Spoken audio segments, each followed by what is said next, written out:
¿Alguna vez te has preguntado cómo la Biblia puede transformar tu vida diaria? Bienvenidos a La Luz de la Biblia, el podcast donde aprendemos las profundidades de la palabra de Dios. Quédate con nosotros mientras descubrimos juntos cómo las Escrituras pueden iluminar nuestro caminar. Prepárate para escuchar la palabra de Dios. El día de hoy se me asignó el tema el compromiso, la oración de Ana. Acompáñame por favor a 1 de Samuel, capítulo 1, por favor. 1 de Samuel, capítulo 1.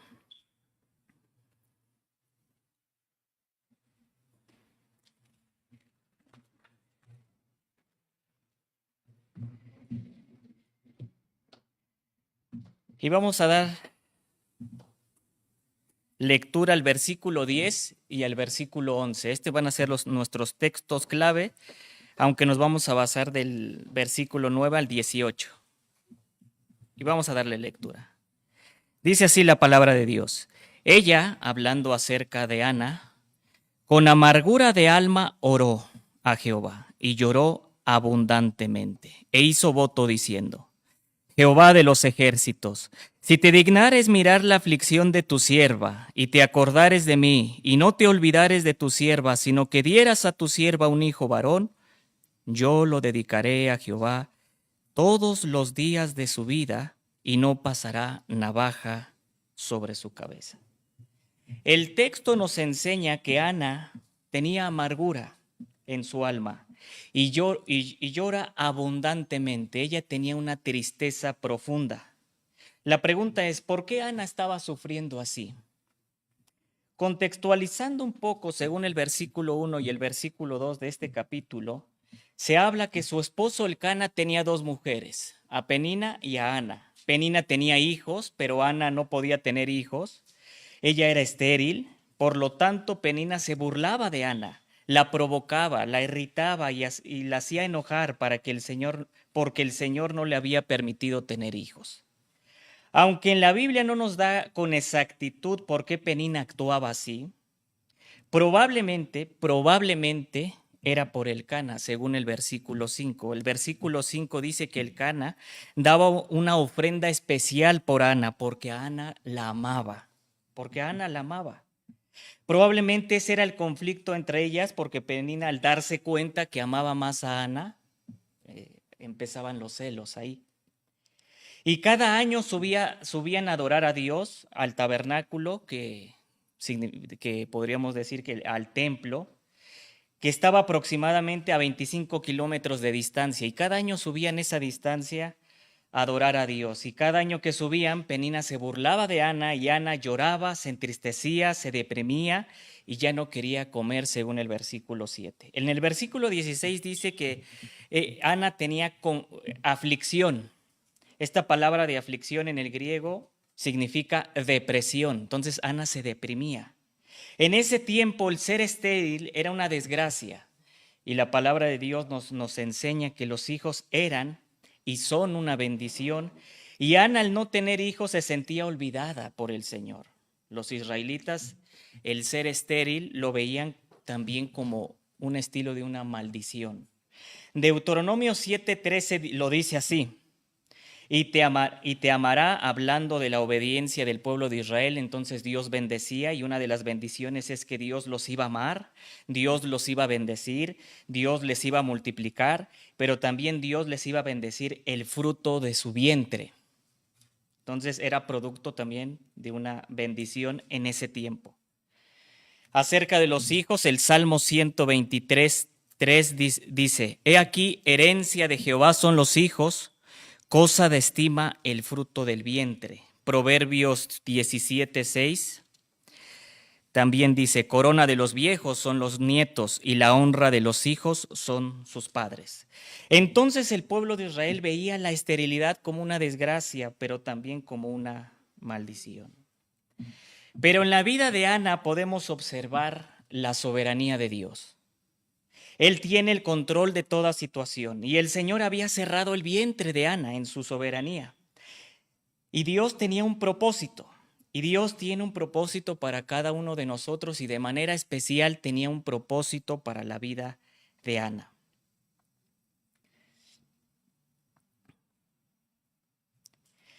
Vemos cómo Dios va orquestando la historia. Por una parte, el pueblo de Israel en ese tiempo padecía confusión, padecía turbulencia, era vulnerable a los filisteos, su espiritualidad se había enfriado, estaba en una bancarrota espiritual, su bancarrota espiritual había alcanzado hasta la casa del sumo sacerdote Elí. Primero de Samuel 11:17 dice que el pecado de sus hijos era muy grande porque menospreciaban la ofrenda del Señor y ellos no conocían al Señor. La palabra del Señor estaba escaseando en aquellos días, según primero de Samuel 3:1. Es decir, la palabra ya no había manifestaciones del Señor por causa del pecado de Israel. Era el tiempo para que un hombre se levantara y tomara el liderazgo para el pueblo de Israel. El pueblo de Israel necesitaba un gran líder, pero también necesitaba una gran mujer.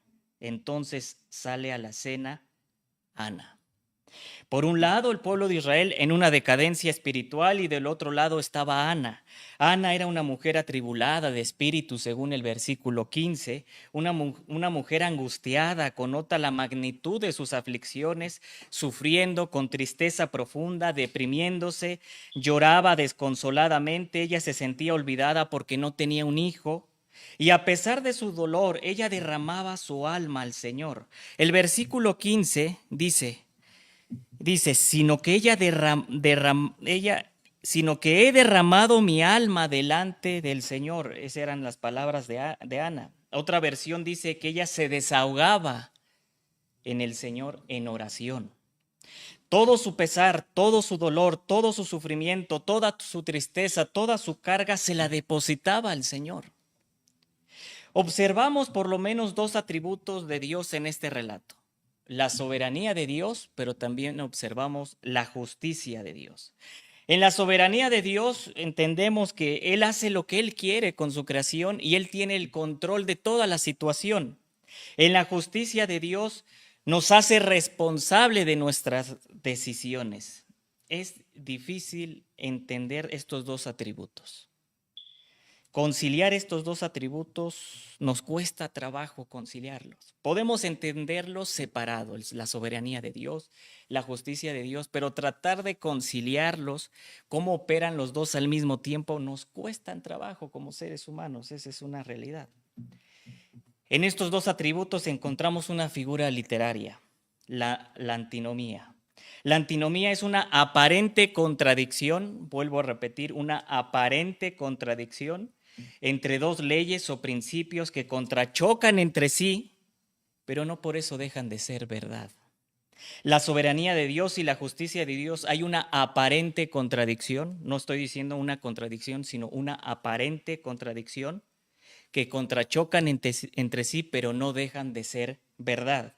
En la soberanía de Dios, Dios en su control permite el distanciamiento del pueblo de Israel, pero en su justicia hace responsable al pueblo de Israel por sus decisiones de haberse alejado de Dios. En la soberanía de Dios, Dios en su control cierra el vientre de Ana, pero en la justicia de Dios, Dios hace responsable de su actitud y de su decisión que tome Ana. Y en la decisión de Ana, Ana se humilla al Señor, ora al Señor, se desahoga en el Señor y Dios en su soberanía abre el vientre de Ana y tiene un hijo. Quiero resaltar algunos puntos de la oración de Ana que encontramos en este relato. Número 1, ella ora largamente y con intensidad. El versículo 12 dice, mientras ella oraba largamente delante de Jehová, me llama la atención que sabemos que la palabra de Dios es toda inspirada por Dios, y me llama la atención que el Espíritu Santo deja en este versículo la frase oraba largamente. Él no dice oraba, sino dice oraba largamente. Él es específico. Y en esta oración nos enseña cómo estaba el corazón de Ana, que tenía la necesidad de estar pasando más tiempo orando en el Señor, desahogándose en Él. El versículo 10 dice, y ella con amargura de alma oró. a Jehová. En los momentos difíciles de nuestra vida tenemos que orar con más fervor. El Señor Jesucristo en los momentos más angustiosos, Él oraba intensamente. El Evangelio de Lucas capítulo 22 versículo 44 lo dice así: y estando en agonía, hablando de nuestro Señor Jesucristo, estando en agonía, oraba más intensamente. La oración de Ana nos enseña que cuando uno está en los momentos más complicados de nuestra vida, uno tiene que orar con más intensidad. Si el Señor Jesucristo tenía la necesidad de orar con más intensidad, cuanto más nosotros tenemos que hacerlo. Otro punto que encontramos es que Ana oraba íntimamente. Su oración era intensa, era sincera, profunda, pero muy personal, muy personal. El versículo 13 dice: pero Ana hablaba en su corazón y solamente se movían sus labios y su voz no se oía. Ella oraba íntimamente, con esa intimidad en el Señor. Cuando el Señor Jesucristo nos está enseñando a orar en Mateo capítulo 6, versículo 5, Él dice estas palabras: y cuando ores, no seas como los hipócritas, porque ellos aman al orar en pie en las sinagogas y en las esquinas de las calles, para ser vistos de los hombres. De cierto os digo que ya tienen su recompensa. En ese tiempo había hombres que se paraban en las esquinas para orar, y entonces otras personas los admiraban por su palabrería. Y Dios le dice: de cierto ellos ya tienen su recompensa. Es decir, la admiración de las personas era su recompensa. Y un versículo después el Señor dice: mas tú, cuando ores, entra en tu aposento, cerrada la puerta, ora a tu Padre que está en secreto, y tu Padre que ve en lo secreto te recompensará en público. Uno tiene que hacerlo íntimamente con el Señor. Otro punto que vemos con Ana es que Ana ora con súplica. El versículo 11 dice: e hizo voto diciendo: Jehová de los ejércitos, si te dignares a mirar la aflicción de tu sierva, y te acordares de mí, y no te olvidares de tu sierva, sino que dieras a tu sierva un hijo varón, yo lo dedicaré a Jehová todos los días de su vida. Ella dice: si te dignares a mirar, si te acordares y no te olvidares, sino que dieras a tu sierva. Lo que ella está haciendo aquí es que ella está suplicando al Señor, suplicando al Señor. La palabra súplica es una solicitud o una petición. Según el diccionario Strong, significa petición o ruego. Tiene un sentido más intenso. Hay una persistencia, una constancia por esa petición. A veces cuando oramos mencionamos la frase: te suplicamos, Señor. Pero al otro día ya ni nos acordamos de esa petición. Y la palabra súplica en la esencia de la palabra es una persistencia, una constancia por esa petición, insistir por esa petición. Por ejemplo, el rey David constantemente oraba con súplica. El Salmo 4:1 suplicaba por misericordia. Él estaba constantemente suplicando por misericordia. Salmo capítulo 5, versículo 8, el rey David suplicaba por guía, suplicaba por dirección, y constantemente estaba orando por eso. Salmo 6:4, el rey David oraba por liberación. Estaba suplicando para ser liberado también por la persecución que sufría a veces. Y en el Nuevo Testamento, en Lucas 18, del 1 al 8, hace algunas clases hablamos de este relato, cuando el Señor Jesucristo menciona este relato, solo lo voy a mencionar. Él dice que había un juez injusto, y en esa ciudad también había una viuda que se acercaba a ese juez injusto diciendo: hazme justicia de mi adversario. Entonces el juez injusto dijo: esta viuda me es molesta. Le haré justicia, no sea que venga constantemente y me agote mi paciencia. Y el texto está hablando aquí que uno tiene que orar sin desmayar, insistir, persistir. Ella constantemente en su petición insistía por su petición. El Señor nos enseña en su palabra que le supliquemos, que oremos constantemente y sin desmayar por lo que necesitamos, por lo que necesitamos. El apóstol Pablo lo dice de esta manera en Efesios 6:18. Orando en todo tiempo, con toda oración y súplica en el Espíritu, y velando en ellos con toda perseverancia y súplica por todos los santos. En esos momentos de angustia, el apóstol Pablo también nos exhorta que nos mantengamos fieles a Dios. Fieles a Dios.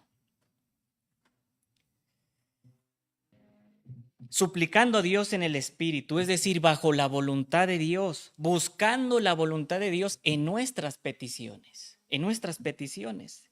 El Señor Jesucristo en el Mateo capítulo 6, versículo 10, cuando Él nos está enseñando sobre esa oración modelo, nos está enseñando a orar que unos le llamaron el Padre Nuestro. En una parte de esa oración Él dice, hágase tu voluntad, como en el cielo, así como en la tierra. Él nos exhorta que cuando oremos busquemos la dirección de Dios, busquemos la voluntad de Dios.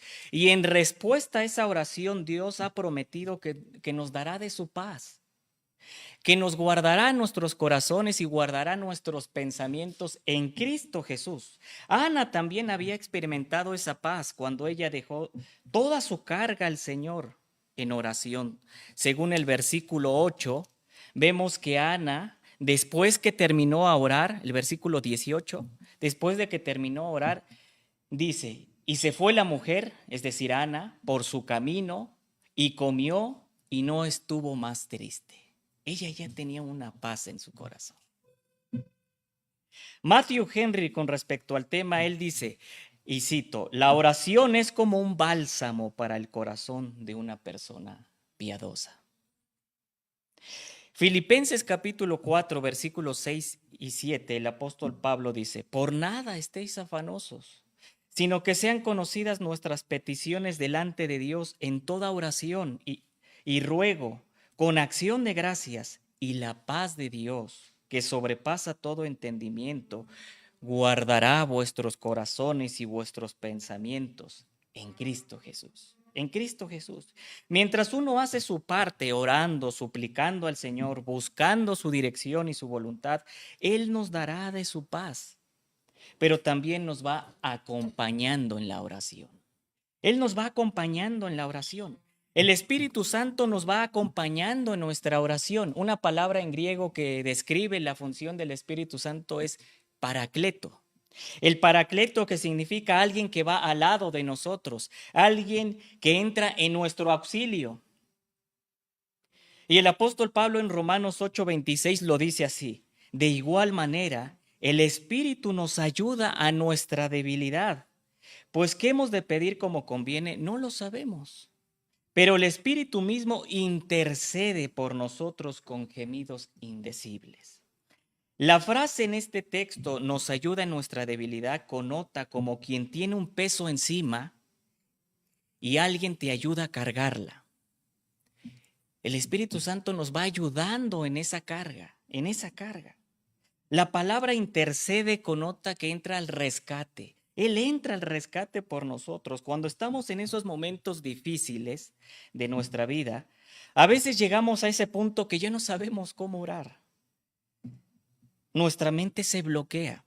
Ya oramos por esto, ya oramos por el otro, y no vemos esa respuesta que nosotros deseáramos o anhelamos, pero tenemos la confianza que el Espíritu Santo está intercediendo por nosotros y entra a nuestro rescate.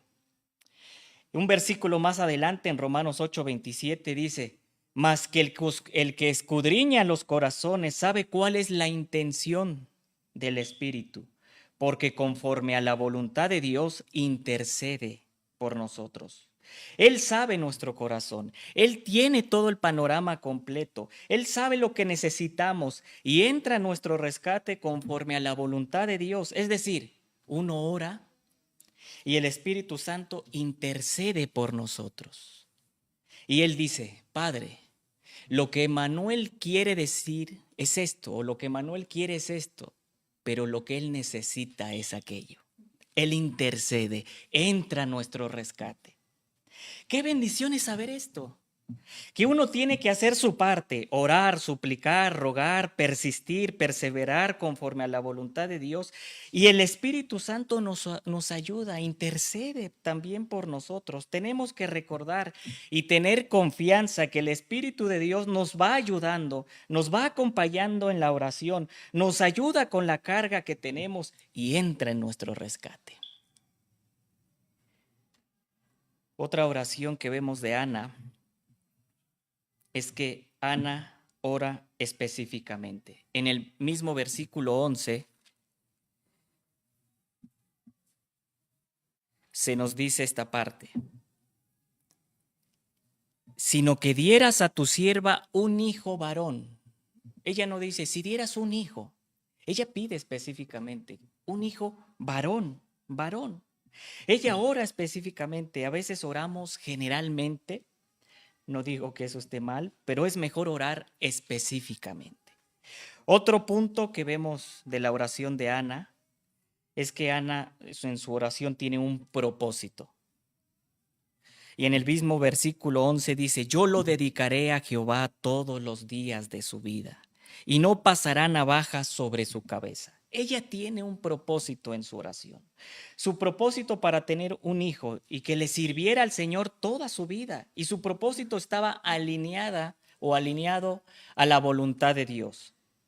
Como dije al principio, el pueblo de Israel necesitaba un líder y Ana suplicaba por un hijo y Dios concede un hijo y le hace líder de Israel. Su petición estaba alineada a los planes de Dios. Y Ana hace un voto. Y el voto que ella hace es que se lo iba a dedicar su hijo al Señor todos los días y no iba a pasar navaja sobre su cabeza. El hijo de Ana por nacimiento iba a ser levita, porque Elcana, su esposo, descendía de la familia de los levitas. Pero por el voto de su madre sería también nazareo. Según Números 6, versículos del 5 al 8, habla del voto del nazareato y consistía en lo siguiente, y lo voy a leer.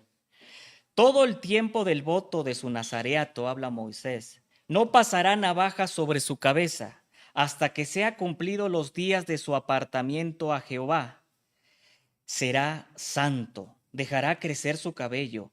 Todo el tiempo que se aparte para Jehová, no se acercará a personas muertas, ni aun por su padre ni por su madre, ni por su hermano ni por su hermana, podrá contaminarse cuando mueran, porque la consagración de Dios tiene sobre su cabeza. Todo el tiempo de su nazareato será santo para Jehová. En el voto de Ana, ella estaba consagrando la vida de su hijo al Señor desde antes que naciera. Qué importante es que los futuros padres oren por sus hijos desde antes de concebirlos. Los nuevos matrimonios que quieren tener hijos, oren por sus hijos desde ahorita. Los que ya tenemos hijos, sigamos orando por ellos, por su salvación, por su protección, por sus amistades, por sus parejas, por sabiduría para poderlos dirigir correctamente conforme al propósito de Dios. Algunos ejemplos de este voto del nazareato: hace 8 días vimos a Sansón, hoy estamos viendo a Ana y su hijo Samuel. Otro ejemplo vemos a Juan el Bautista. Pero Ana no nada más hace un voto, sino cumple su voto. Y en el versículo 24 al 28 vemos que ella cumple su voto. A veces en esos momentos de difícil le prometemos a Dios algunas cosas. A veces le decimos: Señor, si haces esto, te prometo que yo haré lo otro. Me entregaré más a ti, te buscaré más a ti. Pero cuando Dios nos responde, nos olvidamos tan fácilmente a veces de esos votos. Pero en la vida de Ana, ella cumple su voto. Ana cumple su voto. Ana tenía, de hecho, la obligación de cumplir su voto, porque según en la ley de Moisés, en Números 30, versículo 1 y 2, y lo leo, dice así: habló Moisés a los príncipes de las tribus de los hijos de Israel, diciendo: esto es lo que Jehová ha mandado. Cuando alguien hiciera un voto a Jehová, o hiciera juramento ligando su alma con obligación, no quebrantará su palabra, hará conforme a todo lo que salió de su boca. Y lo que Ana había dicho lo tenía que cumplir, porque ya estaba bajo la ley que se tenía que cumplir. Y en el versículo 24 vemos que Ana cumple su voto, hace un sacrificio. Como estaba en la ley de Moisés, también decía que todo hijo primogénito era del Señor y era redimido por su familia con un sacrificio. Y Ana cumple su voto y lleva ese sacrificio. El versículo 24 dice que Ana llevó consigo a Samuel con 3 becerros. Con 3 becerros. La Reina Valera 60 dice 3 becerros. Pero estudiando otras traducciones, como la Biblia de las Américas, la Nueva Traducción Viviente, la Nueva Versión Internacional, la Palabra, lo traducen como un novillo de 3 años. Aquí hay una diferencia considerable. La Reina Valera dice 3 becerros, pero la mayoría de las otras traducciones dice un novillo de 3 años. Buscando comentarios de algunos expertos de la palabra de Dios, concuerdan que debe de ser un novillo de 3 años. Pareciera que aquí la Reina Valera 60 no lo tradujo bien. Ahora, un novillo joven era de menos valor. Era la ofrenda más frecuente en el pueblo de Israel según los usos y costumbres. Pero un novillo de 3 años era un sacrificio extraordinario. Y eso mostraba la gratitud en el corazón de Ana cuando da más de lo que tenía que dar. Y aquí llegamos al otro punto. Ana agradece por esa bendición. Cuando Ana entrega a su hijo, ella adora al Señor por la respuesta a su petición. En la vida de Ana observamos que ella era una mujer que adoraba a Dios. Adora antes de pedir por un hijo, adora para tener un hijo, adora cuando lo entrega, pero ella era una mujer que adoraba a Dios. En el capítulo 2, versículo 1 al 10, vemos cómo Ana adora a Dios, en esa gratitud a Dios. Me gustaría que me acompañaran a leer el capítulo 2, versículo del 1 al 10. Y la oración de Ana dice así: y Ana oró y dijo: mi corazón se regocija en Jehová, mi poder se exalta en Jehová, mi boca se ensanchó sobre mis enemigos, cuanto me alegré en tu salvación. No hay santo como Jehová, porque no hay ninguno fuera de ti, y no hay refugio como el Dios nuestro. No multipliquéis palabras de grandeza ni altanería. Cesen las palabras arrogantes de vuestra boca, porque el Dios de todo saber es Jehová, y a él toca el pesar las acciones. Los arcos de los fuertes fueron quebrados, y los débiles se ciñaron de poder. Los saciados se alquilaron por pan, y los hambrientos dejaron de tener hambre. Hasta la estéril ha dado a luz 7, y a la que tenía muchos hijos languidece. Jehová mata y él da vida. Él hace descender al Seol y hace subir. Jehová empobrece y enriquece, abate y enaltece. Él levanta del polvo al pobre y del muladar exalta al menesteroso, para hacerle sentarse con príncipes y heredar un sitio de honor. Porque de Jehová son las columnas de la tierra. Aquí está diciendo: Jehová sostiene la tierra, y él afirmó sobre ellas el mundo. Él guarda los pies de sus santos, mas los impíos perecen en tinieblas, porque nadie será fuerte por su propia fuerza. Delante de Jehová serán quebrantados sus adversarios, y sobre ellos tronará desde los cielos. Jehová juzgará los confines de la tierra, dará poder a su rey, y exaltará el poderío de su ungido. Ana ora, y cuando ora, adora a Dios, exalta a Dios, y dice verdades de lo que Dios es y de lo que Dios hará. Ana está cantando y engrandece y glorifica al Señor en este acto de adoración y en esta oración. Ella dice: no hay santo como Jehová, habla de su santidad. No hay refugio como el Dios nuestro, habla de su poder. Porque el Dios de todo saber es Jehová, habla de su sabiduría. Y a él tocar el pesar las acciones, a él le toca el pesar las acciones, habla de su justicia. Cuando estudiamos cómo ora Ana al Señor, nos damos cuenta que Ana en esa oración adora a Dios porque ella conocía a Dios. Ella tenía bien claro quién era Dios. Por eso, empezando esta serie, se dijo, y recuerdo las palabras del pastor Mario que empezó diciendo, lo que sepamos de Dios influye en la manera que oramos. Y Ana sabía quién era Dios. Y Ana exaltaba a Dios y lo exaltaba porque lo conocía. Una comparación de este cántico de agradecimiento en este acto de adoración también lo encontramos con María, cuando nace nuestro Señor Jesucristo, en Lucas capítulo 1, versículo 46 al 55. A ese cántico que Ana produce de agradecimiento también lo hace María, y a ese se le llamó el Magnificat, que significa engrandecer al Señor. Ana y María engrandecen a Dios por lo que Él es, por lo que Él es.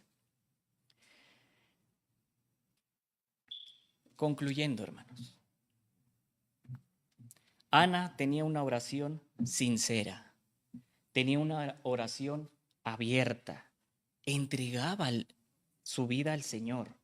Ella entendía que Dios es la fuente de los hijos. Ella entendía que Dios podía alterar su esterilidad. En la oración constante y larga se desahogaba en el Señor, buscaba alivio, consuelo en Él, confiando en su poder, apelando a su misericordia. Ana entendía quién era Dios. En respuesta a esa oración, Dios se acordó de Ana, según el versículo 19. Y la frase de que Dios se acordó de Ana quiere decir que Dios aceptó su petición, aceptó su voto y le concede un hijo al profeta Samuel. Samuel significa oído por Dios. Ana significa gracia. Tan solo en estos significados de estos dos personajes vemos el carácter de Dios. Ana significa gracia, Dios tiene gracia de ella y de nosotros. Samuel, que significa oído por Dios, Dios nos escucha. Gracias por escuchar el podcast A la Luz de la Biblia. Oramos a Dios que este mensaje haya traído paz y fortaleza a tu corazón. Recuerda que cada día es una nueva oportunidad para acercarte a Dios y encontrar en su palabra el consuelo y la guía que necesitamos. Si este mensaje tocó tu vida, compártelo con alguien que también pueda necesitarlo. Gracias por estar aquí con nosotros. Nos vemos en el próximo episodio. Que la gracia del Señor Jesucristo, el amor de Dios y la comunión del Espíritu Santo sean con cada uno de ustedes.